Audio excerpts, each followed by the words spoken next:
আসসালামু আলাইকুম রহমতুল্লাহ। ভিডিওটির সবাইকে সম্পূর্ণ দেখার অনুরোধ রইল।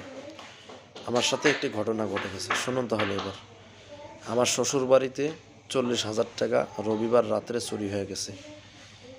তো আমি সোমবার আমার প্রাণ প্রিয় উস্তাদ হজরত ইমরান সাহেব হুজুরের উস্তাদ অর্থাৎ মাসুদ আলামিন সাহেব হুজুর, উনি আমার ওস্তাদ, আমার ওস্তাদেরও ওস্তাদ।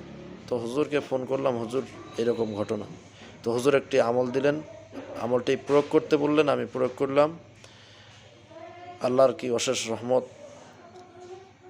সোমবার দিনে আমল করা হয়েছে। সোমবার রাত্রে টাকা ফেরত দিয়ে গেছে। 25,000 টাকা চোর বাড়িতে ফেরত দিয়ে গেছে। 40,000 টাকা নিচে 25,000 টাকা ফেরত দিছে একদিন আমল করার কারণে।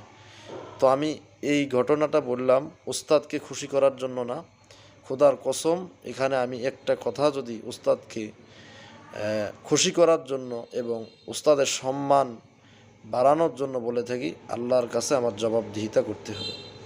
খোদার কসম, আমার একটি ধারণা হয়েছে আমাদের প্রিয় ওস্তাদ মাসুদ আলামিন সাহেব হুজুরের মতন এইরকম ওস্তাদকে কোনো ছাত্র যদি বুকে ধারণ করতে পারে, আমার মনে হয় দুনিয়া এবং আখেরাতে তাদেরকে অন্য কিছু তালাশ করতে হবে না।